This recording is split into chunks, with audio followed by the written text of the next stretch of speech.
So, Indiana Jones and Dial of Destiny. This is gonna be my movie review of the movie. So, just saw it. I was really looking forward to it. It was my most anticipated movie of this year, and I had a chance to finally see it. So, what do I think of the movie?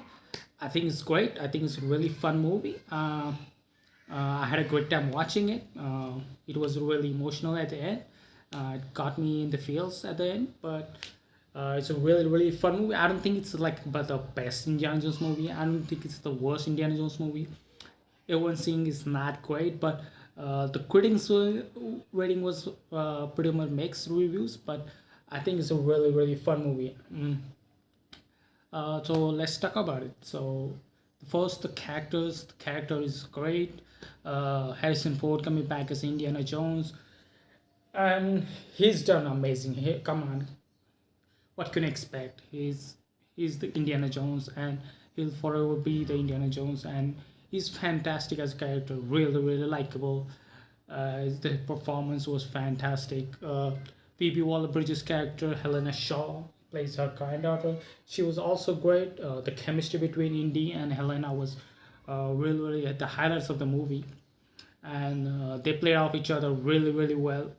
I had a great time with watching the chemistry. As talk about other characters like the villain Mads Mikkelsen playing the villain Waller, he was also great.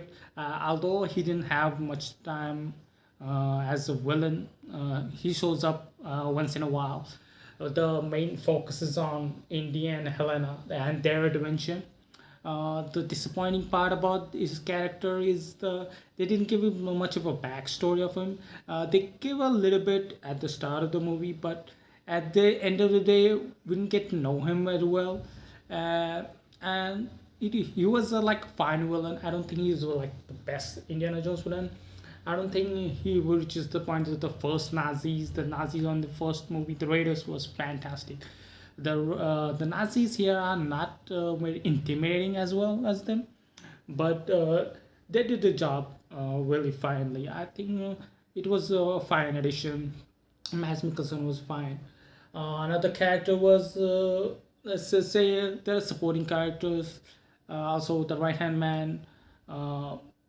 Also trying to be very intimidating.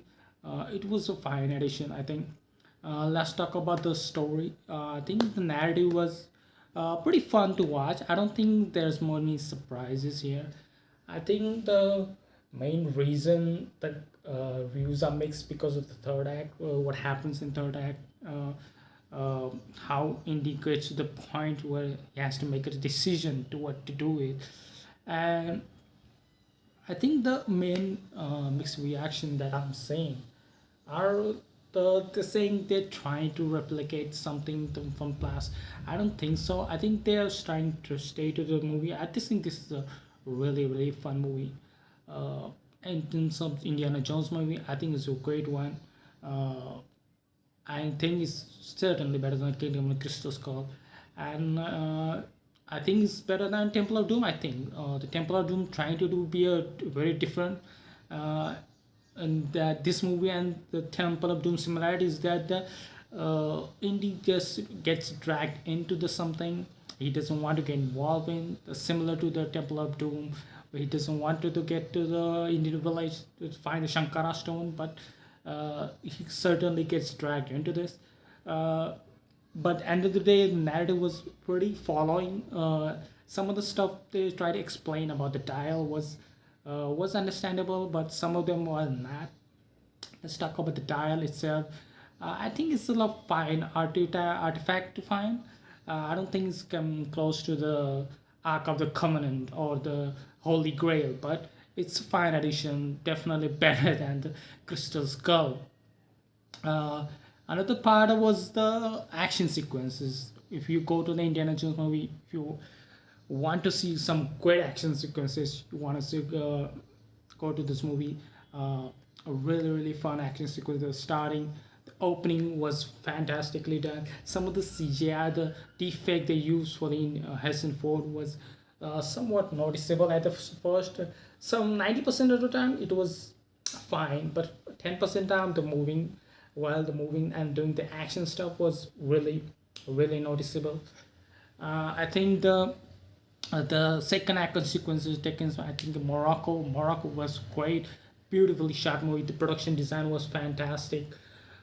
They didn't spare any expenses in the movie, and it shows it a really really well production. James Mangold did very well shot the action sequences fast, and the most people are criticizing the movie based on, I think, the third act. The third act is really really I'm not gonna go into spoilers, but it's very very difficult to talk about without getting into spoilers. But um I will not trying to speak of the spoilers. So they try to do something different with the third act, and uh, at the a certain part of the movie, Indy and Helena come to a point where Indy has to make a decision to what to do with uh, his care, what to do his life, what decision he's gonna make, and what certainly comes out with that was very, very interesting. Some people are gonna like it. Some people think they should have gone with the decision. I think it's I say okay, because at the end of the after the decision that was made, and story moves forward. At the end of the movie, the conclusion was satisfying. The end of the movie was fantastic. Absolutely loved the movie. Movie's ending gave me was a very emotional, satisfying. Um, it was filled with some really really good callbacks to the old classics. The Raiders one was fantastic. The ending was great. Some of the side characters, good to see Salah back here, and Salah was also fantastic. John Rhys Davies didn't have much time in this movie, but uh, the time he made it go up. So uh, that's all about it, and I had a great time watching it. And really happy to say I'm finally able to watch a Indiana Jones movie starring Harrison Ford, uh, composed by John Williams. John Williams' score was I think it was great. I don't think it was the like best he's done for the Indiana Jones. Of course, you're gonna get your classic Raiders mix march, and it was fantastic to hear and seeing in our big screen. The production design team did a great job. Harrison Ford is forever will be Indiana Jones, and uh, I'm happy with this movie, and it's gonna be a fun watch when it comes to rewatch. And certainly people are somewhat kind of mix reviews of it. uh, let's see what others have to say. So I had a great time with it. If you want to watch it, go see it in theaters. It deserves on see in a big screen like any movie. So give it a chance. Thank you.